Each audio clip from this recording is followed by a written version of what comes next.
faman syaa'a attakhadha ila rabbih sabila. Ay fi hadhihi dalil ala anna Allah ta'ala aqdara al-ibad ala af'alihim wa makkanahum minha, la kama yaqul jabariyah inna af'aluhum taqa'u bighairi masyiatihim fa inna hadha khilaful naql wal aql. Taib. Di sini kita bahas di ayat 19 terlebih dahulu, inna hadhihi tadhkirah.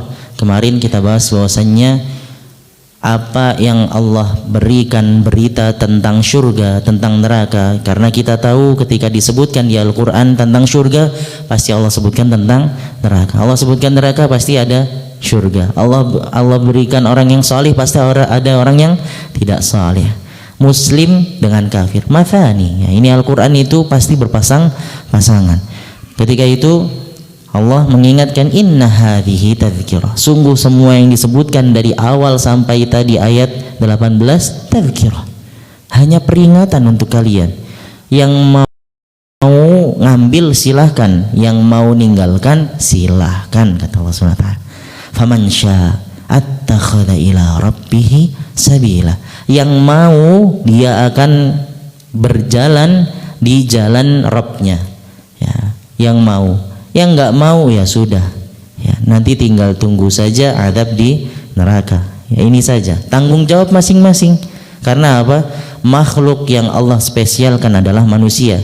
Allah berikan pilihan, bisa masuk surga, bisa masuk neraka. Taat masuk surga, ya berkhianat masuk neraka.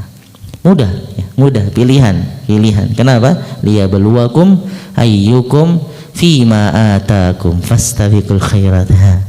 Gitu ya, agar Allah menguji dari apa yang diberikan pada kita. Ya, diberikan pada kita ini berupa nikmat, ada nikmat, ada musibah.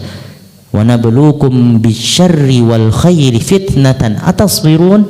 Kami uji kalian dengan kebaikan, kami uji kalian dengan nikmat dunia, kami uji kalian dengan harta, dengan kedudukan, dengan jabatan, dengan mudahnya kehidupan. Atasbirun, sabar enggak? Kata Allah SWT, mau syukur atau kufur, tasbir amla bil khairi wal wash bisyarri wal khair, dan juga dengan keburukan. Ya, Allah uji dengan musibah sana sini, ya, kecelakaan, wal'iyadu billah, ada yang sakit, ya, ada yang meninggal, ada yang hilang dari diri kita. Semua ini ujian dari Allah SWT. Baik buruknya dua-duanya ujian untuk sabar. Kapan latihan untuk sabar? Sekarang ketika berpuasa. Subhanallah, Allah berikan kita kesempatan di bulan puasa untuk bersabar atas 3 hal. Pertama, sabar atas taat kepada Allah SWT. Karena taat kepada Allah SWT butuh kesabaran. Dalilnya apa? Allah SWT berfirman, wa'mur ahlaka bis-shalah wastabir 'alaiha. Ya, suruh, perintahkan keluargamu untuk salat dan perintahkanlah pula mereka untuk sabar atas salat tersebut. Karena apa? Salat berat kalau tidak sabar. Orang nggak sabar nggak bakal salat ya. Sekarang salat besok mundur gitu ya. Sekarang salat subuh besok jam 7 salat. Ya, sekarang salatnya jam 5 besok jam 8 baru, kalau tidak sabar. Karena salat butuh sabar, taat kepada Allah SWT butuh sabar. Siyam, saum, kita berpuasa kepada Allah SWT butuh sabar. Karena ini bentuk ketaatan. Kalau nggak sabar, haus dikit sudah minum, ya, lapar dikit sudah makan, kelihatan makanan sedikit, coba dikit lah. Nah ini butuh kesabaran. Untuk apa? Untuk taat kepada Allah Subhanahu wa ta'ala. Yang kedua, kita diajarkan untuk sabar menghindari apa-apa yang Allah tidak sukai dan Allah larang di dalam puasa, ya, untuk menghindari maksiat. Hadis Nabi sallallahu alaihi wasallam, ya, beliau mengatakan ketika seseorang berpuasa hendaknya ia tidak mengangkat suaranya. Mengangkat suaranya saja tidak boleh. Subhanallah. Ya, ini ketika berpuasa kita diajarkan untuk beradab. Ketika kita berpuasa, kita diajarkan oleh Rasulullah SAW untuk beradab. Dimulai dari mana? Dimulai dari lisanan dzakiran, yang selalu berzikir kepada Allah SWT, yang selalu membaca Al-Quran, ya, yang tidak mengangkat suaranya. Mengangkat suara aja nggak boleh, apalagi menghardik orang. Subhanallah. Janganlah saut-sautan ketika buka puasa. Ada cekcok sama istri atau sama suami, stop dulu Pak, mohon maaf nanti aja habis maghrib ya, sekarang masih puasa, gitu ya. Ya. Suaminya ngajak cekcok, sebentar dulu, sebentar, saya masih puasa. Maka dari itu ada dalil juga bahwasannya ketika ada seseorang mengajak jidal ataupun mengajak berdebat kita ketika di bulan puasa, ketika kita berpuasa, boleh, halal hukumnya. Ya, kita mengatakan apa? Inni shaim, aku sedang berpuasa, nanti aja, ya, habis maghrib. Ya, paling habis maghrib sudah lupa juga itu mau apa? Mau cekcok, mau jidal, ya sudah lupa. Kenapa? Karena sudah baca Al-Quran. Alhamdulillah, ini adalah fadl bulan Ramadan, kemuliaan yang bulan Ramadan. Ya, kita dipaksa untuk menekan hawa nafsu kita, ya, kita dipaksa untuk apa? Untuk melatih kesabaran kita. Alhamdulillah, dan ini terjadi dan ini waqi', ya, dan ini waqi'. Dan alhamdulillah kita jalani sekarang, kita bersyukur atasnya, di mana enggak semua orang bisa merasakan bulan Ramadan. Ada yang sehari meninggal sebelum bulan Ramadan. Inna lillahi wa inna ilaihi raji'un. Subhanallah. Ya, maka ini adalah kemuliaan bagi kita dan kesyukuran kita masih bisa menjalani puasa di bulan Ramadan. Ya, alhamdulillahirabbil alamin. Baik. Wa fi hadhihi dalil ala anna Allah Ta'ala aqdara al-ibad ala af'alihim wa makkanahum minha. Ya, dalil ini bahwasanya menunjukkan bahwasanya Allah, ya, yang mentakdirkan apa yang akan dilakukan seorang hamba, ya, terlepas dari keinginan dari hamba tersebut. Inna dzalika fi kitab, semua yang sudah ada di Lauh Mahfuz. Bagaimana kalau misalkan Allah mentakdirkan A, ternyata hambanya melakukan B? Ada dalilnya juga bahwasannya apa-apa yang baik semua dari Allah SWT, dan apa yang buruk famin nafsik, itu dari diri kita sendiri. Wa ma arsalnaka rasula, ya, dan kami tidaklah mengutusmu wahai Muhammad kecuali untuk menjadi rasul. Baik. Dzakarallahu fi awwali hadhihi surah annahu amara Rasulullah sallallahu alaihi wasallam bi qiyami nisfil lail. Ini tentang ayat 20. Kita masuk ke ayat 20. Wa thulutsayhi au thulutsah wa al-asl anna ummatahu uswatun lahu fil ahkam. وذكر في هذا الموضع أنه امتثل ذلك هو وطائفة معه من المؤمنين ولما كان تحذير الوقت المأمور به مشقة على الناس أخبر أنه سهل عليهم في ذلك غاية التسهيل فقال والله يقدر الليل والنهار يعلم مقاديرها وما يمض وما يبقى منها علم أن لن تحصوا. Baik, di sini kita sudah jelaskan tadi bahwasannya Allah menyebutkan di awal surah bahwasannya Allah menyuruh Rasulullah SAW, memerintahkan. Yang namanya perintah yaqtadhi al-wajib, ya, hukum apa yang namanya perintah itu akan mengeluarkan hukum turunan namanya wajib. Ya, ini perintah awalnya wajib kepada Rasulullah SAW. Ketika dilihat ternyata ada masyaqqah di situ, ya, ternyata ada kesulitan, kepelikan, ya, ternyata para sahabat kesulitan juga ketika bangun malam secara keseluruhan. Bayangkan habis sholat isya nggak boleh tidur, suluh sholat, ya, suluh sholat sampai tembus tengah malam, tidurnya sebentar saja langsung sholat subuh, ya. Bisa terbayang ini capeknya gimana. Siangnya pun nggak tidur, masya Allah, ya. Ketika dilihat seperti itu ternyata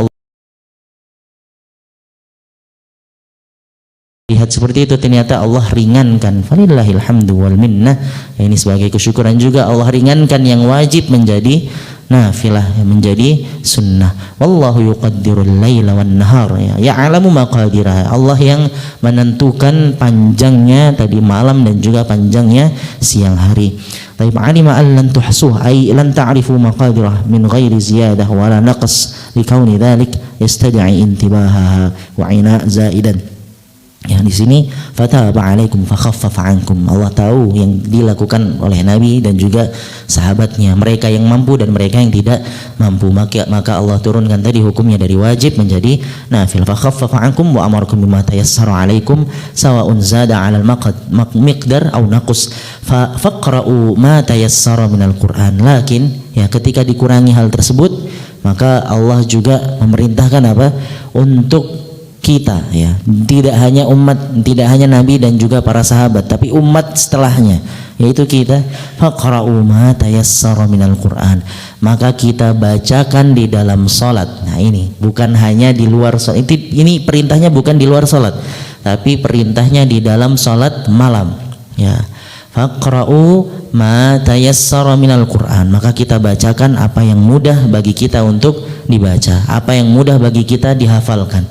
Di ketika tahajud kita, makin panjang makin baik. Yang mudah kulhu, ya silahkan dibaca kulhu gitu ya. Yang mudah tabat yada, silahkan dibaca tabat yada. Yang mudah Al-Bayyinah, silahkan dibaca Al-Bayyinah. Al-Alaq, silahkan Iqra bismi rabbikal ladzi. Yang mudah Amma yatasaalun, silahkan dibaca Amma yatasaalun.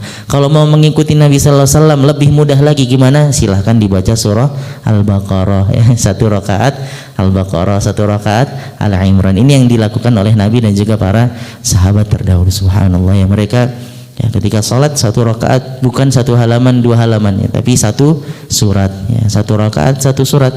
Walillahil hamdu wal minnah. Sekarang banyak keringan, alhamdulillah kita mudah untuk membaca Al-Qur'an. Baik.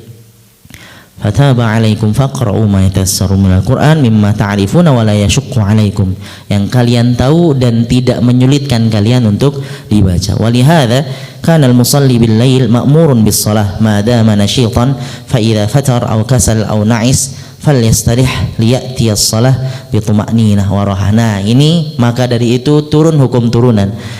Orang yang sholat di malam hari ma'murun bis shalah, mereka diperintahkan untuk sholat madama nashitan, ketika mereka masih giat, masih ada rasa pengen sholat, masih semangat buat sholat. Tapi kalau sudah capek, sudah lelah, sudah lesu, istirahat ya, ini turun hukum turunan, namanya apa? Sholat tarawih. Dari kata rawaha yurawihu, artinya apa? Istirahat. Sholat yang banyak istirahatnya gitu ya.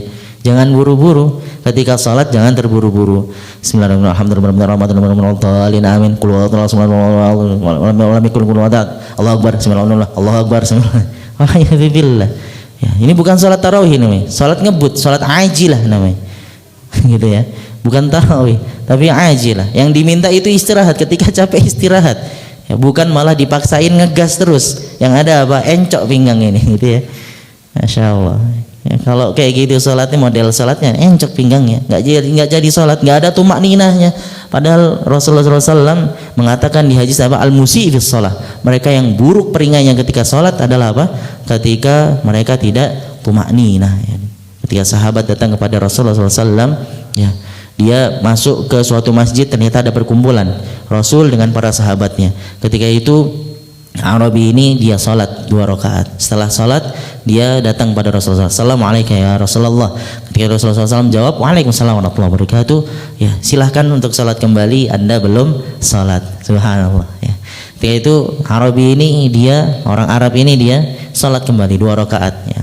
Lalu ia datang kembali kepada Rasulullah SAW, salam lagi. Assalamualaikum ya Rasulullah. Waalaikumsalam warahmatullahi wabarakatuh. Ya, silakan kembali sholat, kamu belum sholat. Subhanallah. Ketika itu ya kembali sholat, benar, sudah 3 kali. Kalau kita sekarang ini ya, ada orang sholat terus salam, misal ke fulan atau ke seorang ustadz, ya akhi kamu belum sholat lagi ya, kesel nggak? Gedek gitu ya. Ya, ini Rasulullah SAW langsung perintahkan orang Arab tersebut ya, sholat yang ketiga kalinya kembali salam kepada Rasulullah SAW. Ketika itu Rasulullah SAW bilang sholat lagi, kamu belum sholat. Kata dia, ya walladzi nafsi biyadihi, wahai Rasulullah SAW, wahai Rasul yang diutus zatnya oleh Allah Subhanahu wa taala, sesungguhnya aku tidak bisa sholat lebih baik daripada ini, maka ajarkanlah aku. Kata Rasulullah SAW, ketika engkau sholat maka takbir, setelah takbir bacalah surah Al-Fatihah, setelah itu ya bacalah Al-Quran yang mudah untuk dibaca. Sebelum ruku tumakninah ya, tumakninah ya, setelah ruku tumakninah ya, setelah i'tidal tumakninah. Di sini lakukanlah sampai selesai sholat, maka sholatmu sah. Subhanallah. Tumakninah adalah salah satu rukun dari sholat. Tumakninah itu apa sih? Berhenti sejenak, pelan-pelan, alon-alon, jangan buru-buru. Tumakninah yang menentukan sholat kita sah atau batal. Tumakninah menentukan sholat kita sah atau batal. Kenapa? Sama dengan Al-Fatihah. Kalau kita nggak baca surah Al-Fatihah di dalam sholat kita, sholatnya batal. Kenapa? Rukun. Ya, rukun sholat ya. Yang terakhir sebelum runtut adalah tumakninah. Lakukanlah tumakninah di setiap gerakan salat agar salat kita diterima oleh Allah Subhanahu wa taala. Ya, ini untuk koreksi diri kita kembali. Ketika salat, maka jangan terburu-buru, santai saja. Bagaimana mikdarnya, panjangnya tumakninah tersebut? Panjangnya sepanjang perkataan subhanallah, ya. Subhanallah. Ini ya, jumhur ulama mengatakan subhanallah, alhamdulillah, la ilaha illallah, Allahu akbar. Ya, seperti itu. Atau subhanallah saja paling pendeknya. Ya, ketika sudah membaca surah Qul huwallahu ahad, Allahus samad, lam yalid wa lam yulad wa lam yakul lahu kufuwan ahad. Ya, panjangnya subhanallah. Enggak perlu dilafalkan, ya, enggak perlu dilafalkan.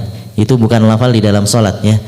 Panjangnya subhanallah kira-kira baru ruku. Ya, setelah itu, setelah ruku, ya, setelah membaca doa ruku, ya, yang wajib, maka ketika itu ya, ukurannya juga sama, subhanallah baru i'tidal, ya.